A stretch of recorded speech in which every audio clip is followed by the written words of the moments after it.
So yes, we are finally back, and now, it's time to lose a few more loved ones, as in today's video we are diving back into Jujutsu Kaisen's culling game. You all thought Sendai's colony was absolutely insane? Well, let me just say that this isn't any old colony as well, as we are finally back with the gambling madman himself, Hakari Kinji, and the multitude of his battles throughout Tokyo Colony number 2. But just before we do go any further, if you guys are new around here and want to watch more stuff just like this, then make sure you hit that subscribe button and also be sure to leave a like on the video, as it really helps out with pushing my content to a bunch of new amazing people. But anyway, enough of that, let's get into the absolute beatdown that is Jujutsu Kaisen's culling game. So to start things off here, we're actually throwing away any idea of that silly old culling game and going back to before the countrywide idol transfiguration, where a young man with blue hair and blue eyes, named Charles Bernard, filled out his visitor's registration at Shueisha's publishing house in Tokyo. Two of the staff members noticed and discussed if he brought a manga submission in, also commenting on how unusual it is for a gaijin to do so. Charles later ends up meeting a Shueisha staff member to review his manga submission. While improbably sitting on their desk, Charles expresses that he's always pondered what makes a manga creator. They don't need licenses, and in Charles' opinion, experience doesn't necessarily validate a creation either. Which, does make sense, like Isayama for example never had a manga before Attack on Titan. But anyways, the employee looked over at Bernard's manga while hardly listening to his words, wishing that he would just sit in the chair. He only commented on the foreigner's Japanese, saying that it was pretty good, but Charles responded by repeating the same sentiment back, confusing the man. Hate to cut myself off again, but if you guys watch anyone who makes Japanese content and lives in Japan as a foreigner, this is a pretty common thing to hear, to the point that it's almost an underhand insult by the Japanese people to outsiders living in Japan. But anyway, the employee stated that it's obviously the case because he's Japanese, and Charles reveals that he was actually born and raised in Japan, although his parents are French. The employee apologized for assuming, and Charles dismissed it because he believed it would be the start of a long relationship between him and the publishing studio. Yet, this dog of a Shueisha employee is mostly unimpressed by Charles' manga submission and critiques the story, the genre, the tone, and most of all, the artwork. He used one example of one panel where a character's finger is bent too much in one direction. The employee tries to show Charles by pointing his own finger in demonstration, but Charles immediately breaks it to match the manga's art. Irritated, Charles told the man to watch movies or stare at photos if he wanted realistic artwork. He believed a publishing house should appreciate the passion that can't be replicated in precise artwork. Charles finishes his tirade after assaulting the employee and storms out of the building, deeming the experience as a waste of time. So yeah, don't know what that was all about, probably just a small warning from Gege to any future publishers about his artwork. Skipping forward now to the fateful day of November 12th, we find that somehow this pure manga reading degenerate Charles is outside and on a Ferris wheel with Hakari Kinji inside of the culling game. He asks Hakari if he knows what makes someone a manga creator. Yet, as we could probably imagine, an annoyed Hakari answers that he simply doesn't care. Just lacking there and chilling out, Charles is thankful that there is still electricity powering the area, but Hakari isn't and suggests that he normally wouldn't ride a Ferris wheel with another man. Charles points out that he could have refused the ride, but Hakari wants to scope out the area in case he brings a girl back one day. Cause, big brain thinking and all pre-planning for future events, as the man knows that the culling game ain't gonna murk him for sure. But anyway, Charles is surprised Hakari believes Tokyo will recover from the culling game, claiming that he is the exact opposite, as someone who's only come to gaze upon the end of it all. Ever since curses flooded Tokyo, there haven't been outlets for manga, and creators that Charles respected are giving up. Charles asks Hakari to give him a reason to fight, because the heroes in battle mangas are always fighting for positive reasons, while the culling game only incites fights for negative ones. Charles asks Hakari to provoke him enough to instill hatred inside of him to the point where he could take him out without any remorse. Hearing this, Hakari decides to oblige and thoroughly insults Charles. He says that he would never read Charles' creepy manga because his gloomy disposition might affect him. Then, in probably one of the best entire damn lines so far of the manga, he also tells Charles to stop whining and start fighting creepy otaku. Insulted and with tears in his eyes, Charles asks why he would say such a mean thing. Ready to fight Hakari for his rude comments, Charles conjures the G-War Staff, a pen-shaped spear. Immediately he attacks, bursting through their pod and forcing Hakari onto the Ferris wheel where his assault continues. Charles thrusts his spear at Hakari's head several times while quoting a poem from a creator he admires. Hakari simply avoids these strikes and jumps off the Ferris wheel onto a building below, causing the Frenchman to chase after. Standing there, it is shown that our special grade is a little annoyed because Charles is actually quoting a comment from Katsura Hoshino, which Hakari just doesn't consider as a poem. Charles expands upon the poem by explaining that a mangaka enters a fictitious space in their minds where anything is possible because to them, reality just isn't satisfying. He continues by stating he believes his reality has been overtaken by Jujutsu, and because of this, he has lost his motivation as both a manga reader and a creator. He asks Hakari what that feeling is called, and the suspended student just simply replies that he's just getting bored with this. As his fighting spirit then begins rising, Charles suggests that the feeling he's got is called despair instead. Fueled by his sorrow for his opponent, Charles strikes hard with his G-War staff and scratches Hakari's cheek open, drawing a bit of blood at the pen's tip. Noticing that the spear is a pen, Hakari asks him if it's okay for a mangaka to use their drawing pen for violence, but Charles argues using a reference from Captain Tsubasa. Following this, he activates the condition for his curse technique and marks Hakari with a glowing square. Curiously confused, Hakari asks what's going on as he throws a flying kick, but Charles is able to avoid it and immediately counterattacks with an attack, surprising the former. Easily though, Hakari maintains his balance as he's knocked back several meters from the blow. Although he personally didn't take any damage, his sleeve was cut wide open. While examining the tear, Hakari also analysed the way the Frenchman moved and decides that it has to be more than just a simple reflex. Noticing the special grade sorcerer took his hands out of his pockets for the first time, Charles taunts him for it and then explains that the glowing square is actually a manga panel that lets the user see their opponent's next move. Currently, the Frenchman can only see 1 second in advance, but as the pen's tip fills with Hakari's blood, the former will be able to see further into the future. Having heard this, Hakari dashes straight at Charles to confirm this ability's effect and nearly lands a powerful right hook, with the latter admitting that it would have taken him out if not for the effect of the G-War staff. Quickly after, Charles counters with his attack and hits Hakari across the head with the blunt end of his spear, affirming to Hakari that the Frenchman can really see the future. However, Hakari is unimpressed by this dude's ability and just disappears from Charles' line of sight before he reappears and punches Charles in the back, stating that he needs to be able to see him in order to see the future through his technique. To counter, Hakari attacks Charles repeatedly from his blind spots without letting up. In an attempt to retaliate, Charles tries to stab Hakari in the back, but the latter has already anticipated that he would try that and intercepts before striking him again. Before Charles can turn around and recover, Hakari completely and utterly blitzes him while stating that he can't just go easy on him because he knows Charles would just selfishly attack someone else later. Continuing, Hakari believes that in order to stop this, he needs to utterly break Charles and hits him with an extremely powerful punch. He then quickly goes to get behind him, but Charles is able to recover from the previous punch in time and reactively strikes his blind spot, cutting Hakari's forehead. Irate over how the battle's going now, Charles claims that the vessel containing his heart is broken and is spilling out in a gush of emotion.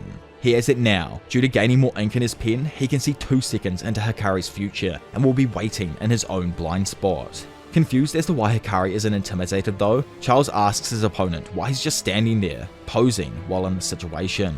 I don't actually think Charles has ever bumped into anyone who can use the domain expansion, and due to this, while Hakari stands there, he uses both his hands to form the proper hand sign to cast his domain expansion, the Idle Death Gamble.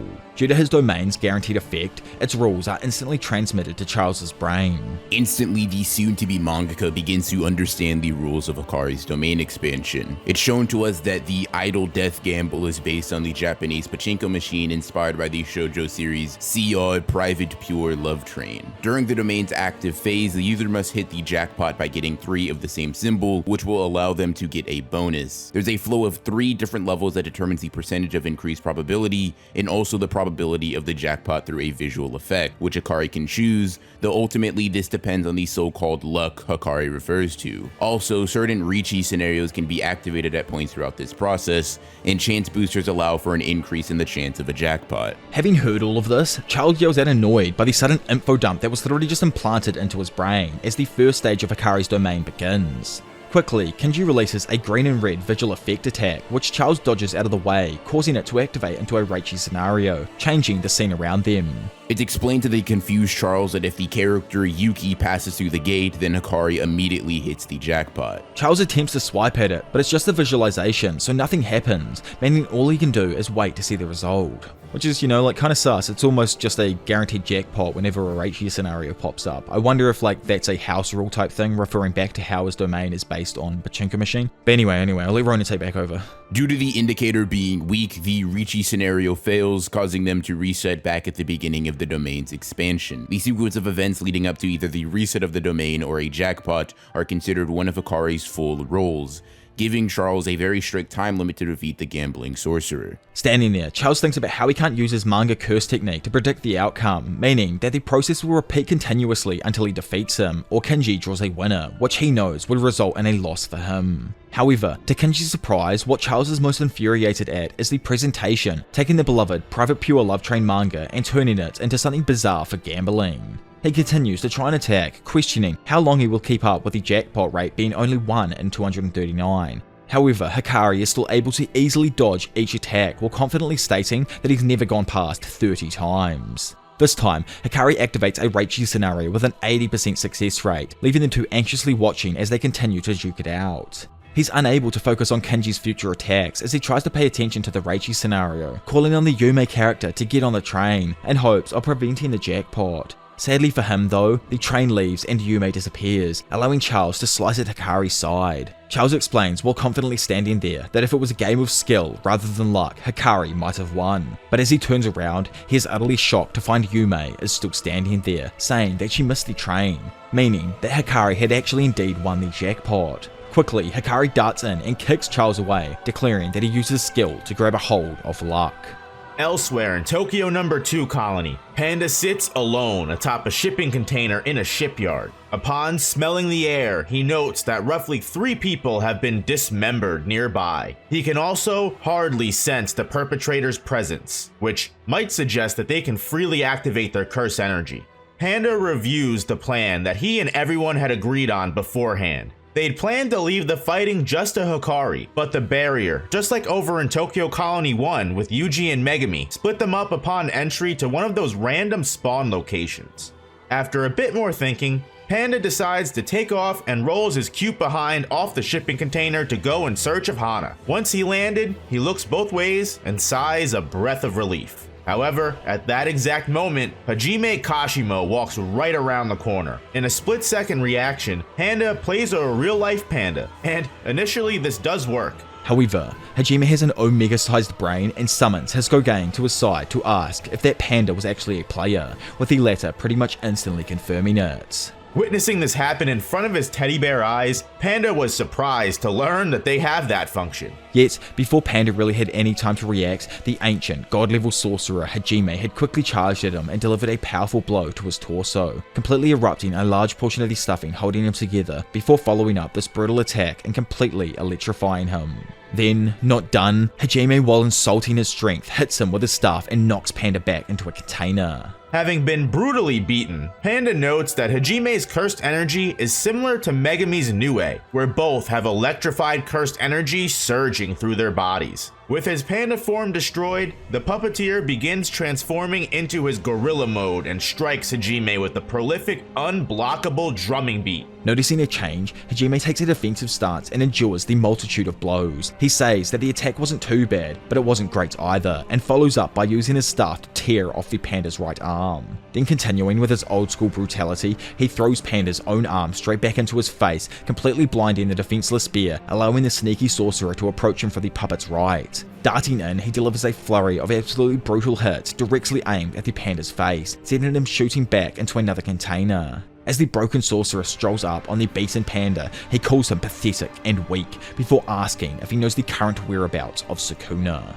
Taken by surprise, Panda doesn't know why he's interested in him, but quickly comes to the realization that he wouldn't be a good matchup with Yuji. So, while trying to think up an excuse, he says he doesn't know. Noticing the massive amount of stalling before answering his question though, Hajime realizes that he's indeed lying, and demands that he spit it out, as he'll show mercy if he does. Having thought up an excuse now, Panda says that his uncle goes by the same name, so hearing it took him off guard initially. Hajime, who easily figures out that he's still lying, doesn't appreciate being looked down on by the cursed puppet and tells him to stop playing with him. Annoyed now, Panda retorts by saying he's the one being looked down on, and tells him to be aware of his sister, as anyone who meets her eyes, she tries to kill out of pure embarrassment. All of a sudden, a massive horn is seen from Panda's nose as his body begins to transform and his head morphs into a giant Triceratops skull. However, in that exact moment, Hajime charges up his own attack and a lightning bolt appears between them. It's then explained that Kashimo separates the cursed energy's charges like electricity. When he strikes an opponent, so like all of the hits that he's landed on Panda earlier, it transfers a positive charge into the target. Then, when the negative charge that lays inside of Kashimo is discharged, it launches directly at the target without shooting off any other surface. This results in lightning that literally cannot miss, as it will travel directly to its opponent, pretty much taking away any need for Kashimo to actually use the domain, as this is kinda a sure hit technique in itself. Sadly for Panda, as the transformation is still happening, that said lightning bolt strikes and absolutely decimates Panda, mortally wounding him. Standing above the now fallen puppet, Hajime once again asks Panda about Sukuna's whereabouts. Oh boys, here's the saddest part. Here's the saddest Panda chapter so far. As we flow into a flashback, we see a young Panda being beaten up by his big brother gorilla. The young Teddy screams for his sister's aid, and an angry Triceratops marches over, demanding that gorilla cease the bullying. Yet, the young gorilla tries to say that they were just fighting like a dude from a game. Hearing that, Triceratops says that Panda should get the next turn to fight back, with gorilla being completely fine with it. Listening to his older siblings, Panda, looking like hella cute man, rolls up to smack his bro a few times. However, he quickly gets punched in the face by the latter, making him cry even more. Completely blown away with what she just witnessed, Triceratops then runs off in pursuit while Panda continues crying out behind them. Later on, Panda is seen holding a Santa Claus ball while trying to follow his older brother and his puppet friends. Not wanting him to follow because they find the training wheels absolutely lame, the fox whispers something in the raccoon's ear, and he tells Panda that he can actually join under the conditions that he throws his ball into the river.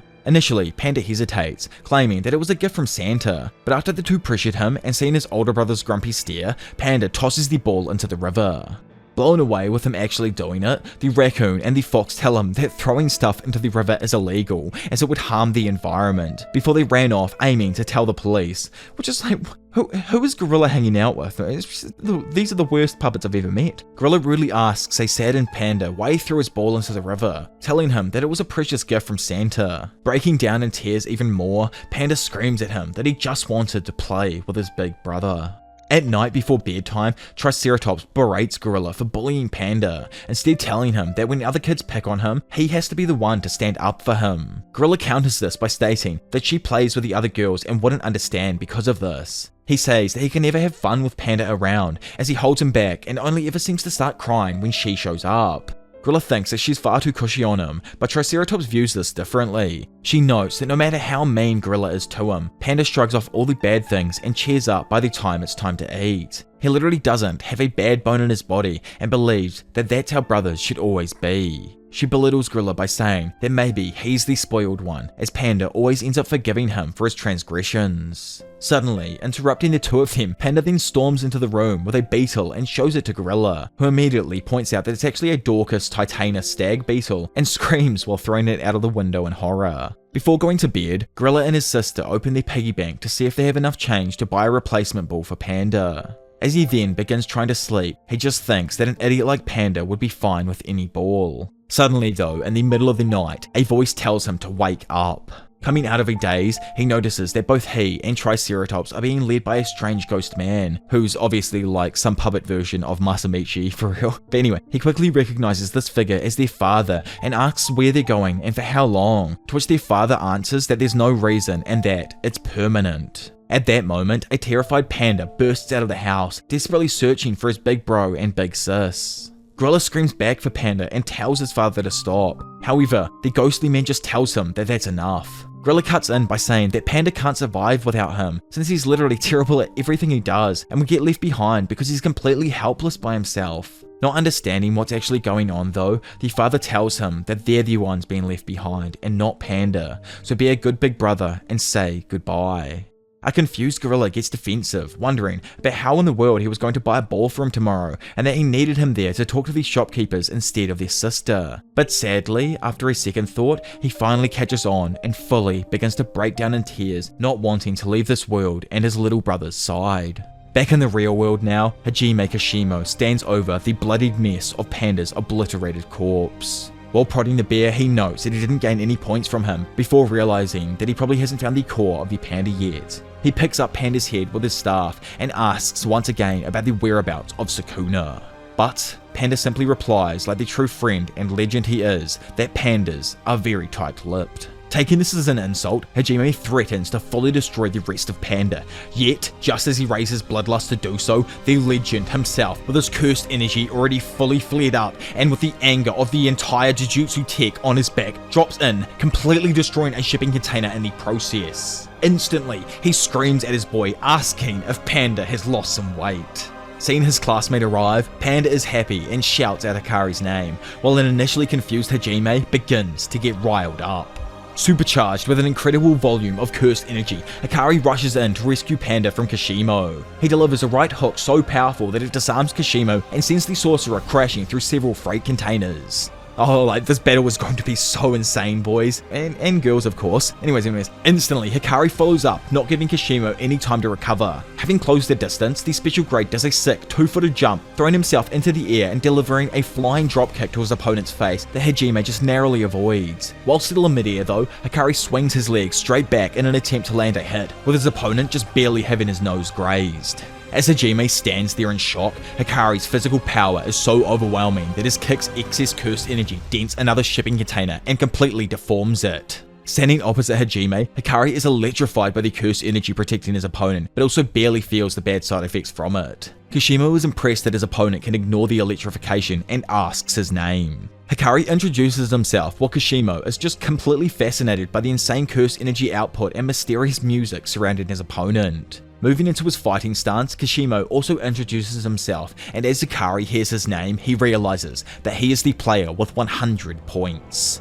Knowing that he needs them, he cheekily asks if he can use those points if he's victorious, with Kashimo agreeing and asking to know more about Sukuna if he's the victor. Feeling it coming in, Hakari is suddenly and orgasmically distracted as a large influx of cursed energy received as a bonus from hitting his domain's jackpot envelops him.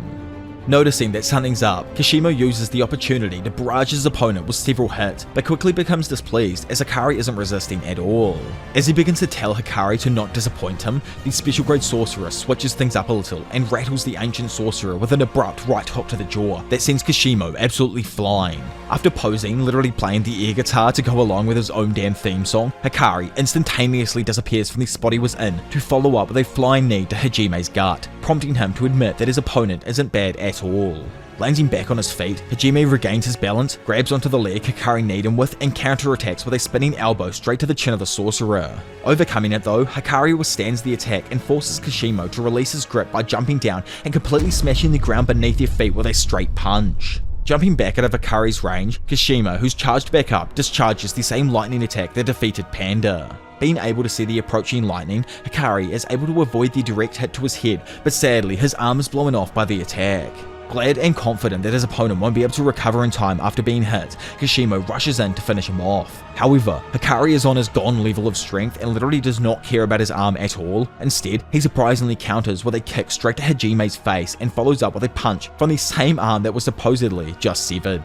Blown away by seeing Hakari's arm reappear, Kashimo just manages to block the attack and assumes Hakari used the reverse curse technique to quickly heal himself. It's then explained that when Hakari hit the jackpot with his domain expansion, it resulted in a bonus of unlimited curse energy throughout the round. Hakari himself never actually learned to use reverse curse technique, but the unlimited curse energy coursing throughout his body as a result of hitting the jackpot automatically heals his body with it. In other words, Hakari is pretty much damn immortal for 4 minutes and 11 seconds after hitting the jackpot. This time limit comes to an end as the ancient sorcerer notices the random music surrounding Hakari has stopped, causing his opponent's cursed energy to recede to normal. However, during the previous round, and due to how Hakari's curse technique works after he hits a jackpot, his curse energy and technique is replenished, allowing him to cast another domain immediately. So, for as long as Hakari continues to hit his jackpot, he can use his domain over and over and over again.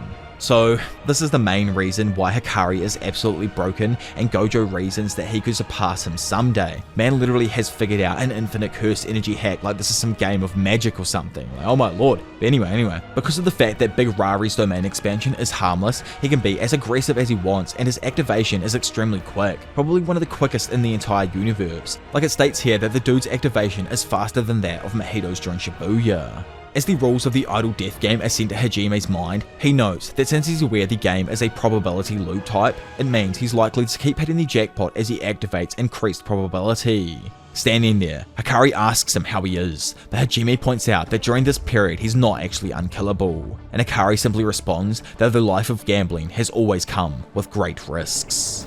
Flashing in, the two monstrous sorcerers trade a flurry of brutal punches before Kinji spins away and activates his continuation effect, absolutely confusing Hajime with what's going on. It's then explained that currently Hakari is redoing one consecutive effect sequence. The normal percentage chance of hitting the jackpot is over 20% or 1 in 5 on its first activation, and because of that there is usually a high risk of drawing a dud, so typically he only uses this activation when he has increased probability.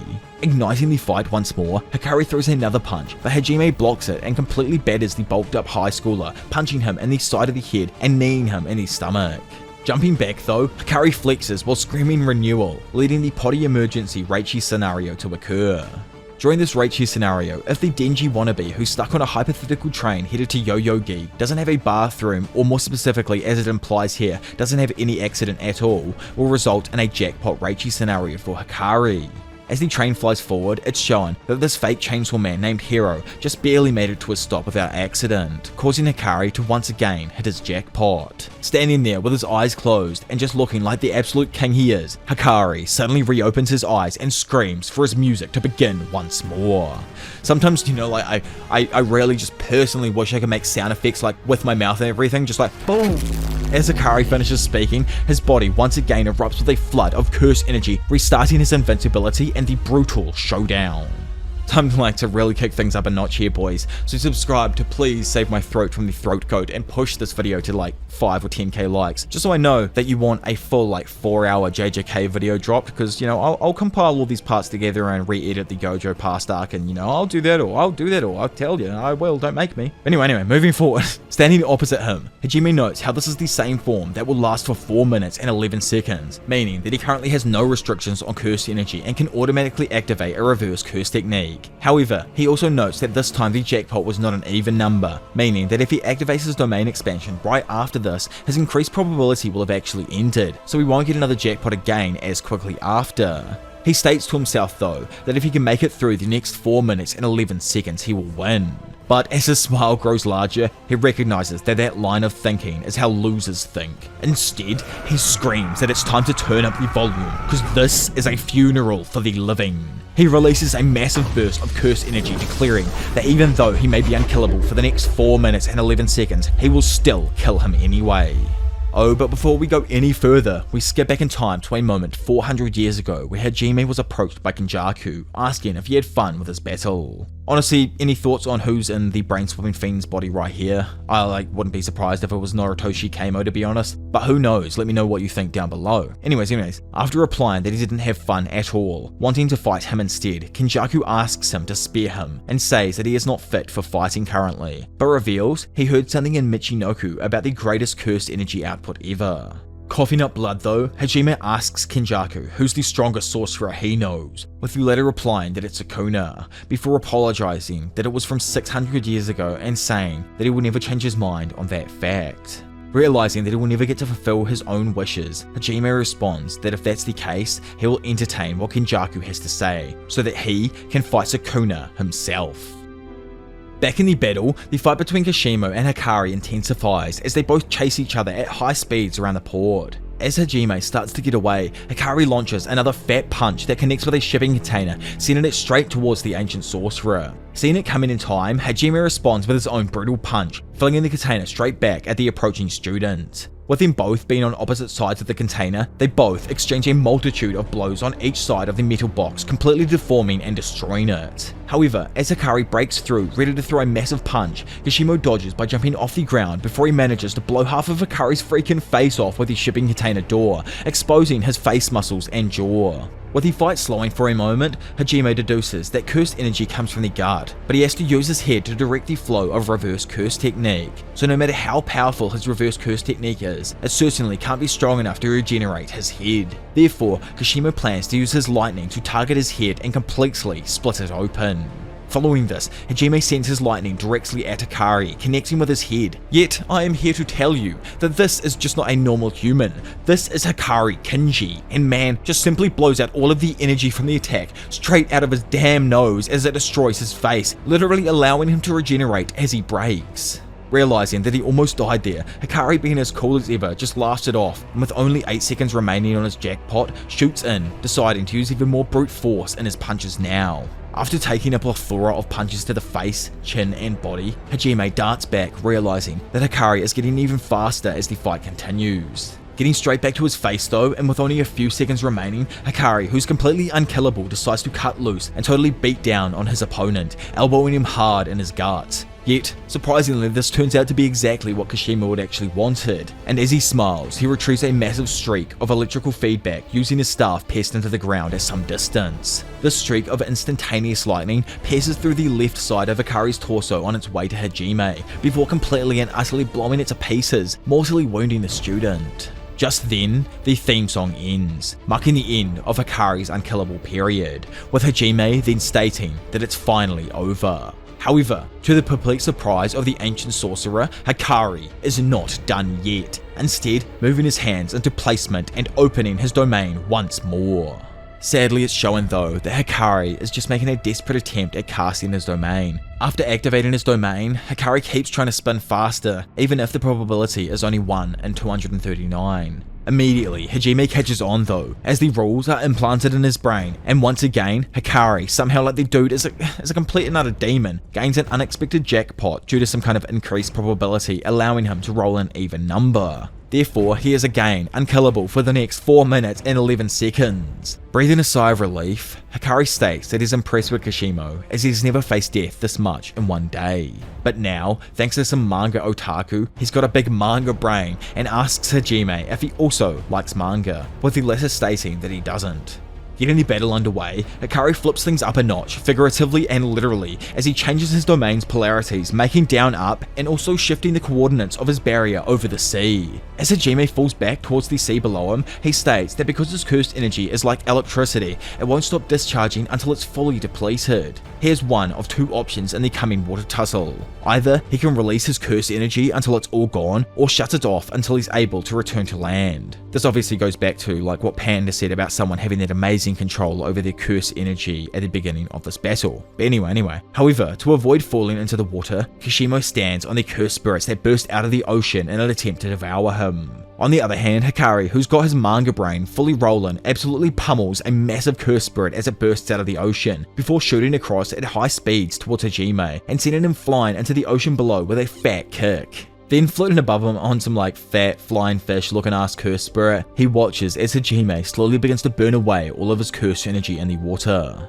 However, Kashimo is actually smarter than this. He recalls that there are 2 ways to end a reverse cursed energy user. 1, by simply blowing up their brains, or 2, by using toxins. Therefore, he uses his electricity on the seawater to produce a chlorine gas that completely takes Hakari by surprise as he floats above. Sadly, Hakari loses his grip on the cursed monster and ends up falling into the sea due to the toxic effect of chlorine gas. It's explained that unlike simple body regeneration, addressing a toxin in one's blood requires insane skill, as well as a higher level of reverse curse techniques. Sinking down through the ocean, Hajime notes that Hakari doesn't seem to be able to detoxify fast enough, causing the round to end and allowing Hakari's immortality shield to fade. As Hajime states that this has been fun preparing to finish him off, Hakari, just like before, dispels the excess cursed energy right out of his freaking nose and throws a vicious punch straight into the face of Hajime, taking him completely by surprise. With the 2 floating back from each other after the attack, it turns out that the legend of Jujutsu Tech targeted the toxins in his body and removed them unconsciously via his automatic reverse curse energy.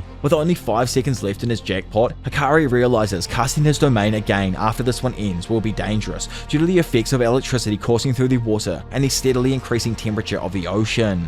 He ponders going up to the surface, but is like, nah, stuff that dude, I might instead just beat the absolute hell out of this dude here, and proceeds to throw a fat left hook to his opponent's face. Kashimo though, battered and bruised, but still excited to continue, drives forth and grabs a hold of Hakari's arm, before releasing a massive blast of electrified cursed energy in an attempt to destroy Hakari's entire arm and prevent him from being able to cast his domain again. Back above the ocean's surface, as all the water rains down, we find a cute baby panda who's changed his form wandering around, as he then comes across Hakari's severed hand. As a previously lively battle now comes to a seemingly abrupt end, we see Kashimo plop out of the sea completely out of curse energy. However, right as he is about to consider himself the winner, Hakari emerges from the sea himself with one arm and punches him back to reality. It's explained that during the previous attack Hajime released, before the electricity could travel all the way through the water, it resulted in a massive thermal explosion of hot steam. Laying down on the ground completely exhausted, Hajime asks how he isn't ripped apart from this explosion, but Hakari explains that he knew what his opponent was up to, and purposely sacrificed his left arm through a binding vow so that the curse energy that usually protected it protected the rest of his body. Hearing this, Kashimo finally tells his enemy to end his life. However, Hakari offers him a deal instead, as he personally doesn't see this as a win.